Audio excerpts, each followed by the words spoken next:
শুভেচ্ছা জানিয়ে আমার দু চারটে কথা বলবো, জীবনের কথা বলবো। যেহেতু জীবনটা থিয়েটারের সঙ্গে জড়িয়ে গেছে, জীবনের কথাটাই বলতে হবে। কিন্তু যে সাবজেক্টটা কোনো একদিন যদি আবার এই সাবজেক্টটা আসে নিশ্চয়ই বলবো। প্রথম যেটা করেছি থিয়েটারের জন্য কি করেছি, সাজানো বাগান শুকিয়ে ফেলেছি। আমার পরিবার, আমার সংসার, টকবক করা, অর্থনৈতিক প্রাবল্যতা ছিল প্রচুর, কিন্তু থিয়েটারটা করতে গিয়ে সেটা কিছুটা ঘাটতি হয়ে গেছে। এবং থিয়েটারের মনটা বেশি দিই, থিয়েটারে কিছু পাওয়া যায় না, পাওয়া যায় একটাই, সেটা হচ্ছে প্রশান্তি। আর পাওয়া যায় আমি আমার পরিবেশটাকে কি করে গড়বো, কত সুন্দর করে গড়বো, শুধু আমার জন্য নয়, যার জন্য থিয়েটার করা। আর তার সঙ্গে আমি মানুষ, আমার মধ্যে অনেক ভুল ভ্রান্তি, খারাপ ভালো সব আছে। যে খারাপগুলো সামনের মানুষগুলোর জন্য ক্ষতিকারক, আমার থেকে শিখবে নয় আমাকে খারাপ বলবে, আমার থিয়েটারকে খারাপ বলবে আমার মধ্যে দিয়ে, আমি সেগুলো করি না। একটা ছোট্ট উদ্ধৃতি দিই, আমি কোনো নেশা ভান করি না। এটা ফার্স্ট আমার থিয়েটারের জন্য।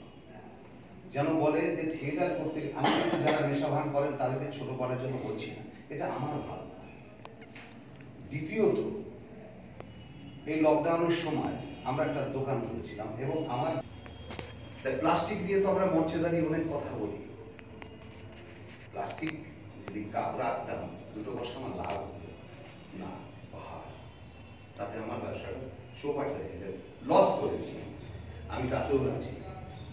অনেকে বলে পান বিড়ি সিগারেটের দোকান করলে তো হেভি চলবে, না করবো না, ওটার বিরোধিতা করি, আমি মঞ্চে দাঁড়িয়ে তার বিরুদ্ধে বলি।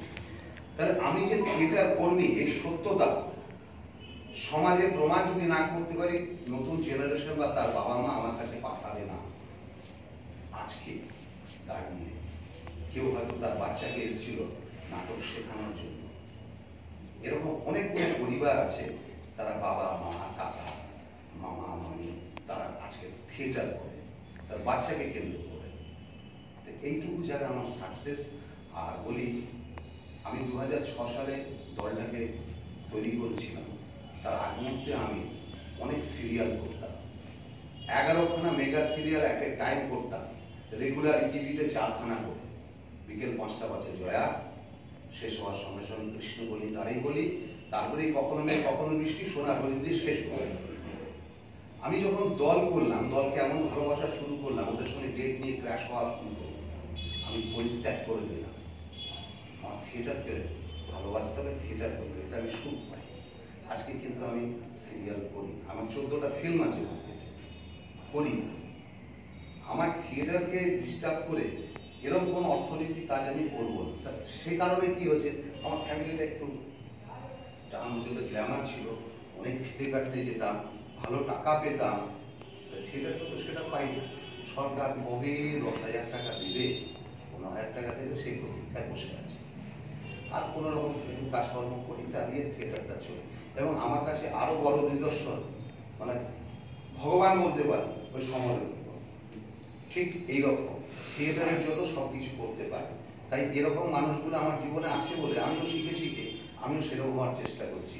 এইটুকুই বললাম, অনেক কিছু বলার, জানি না মনের ব্যথাটা পূরণ করতে পারলাম না। সকলকে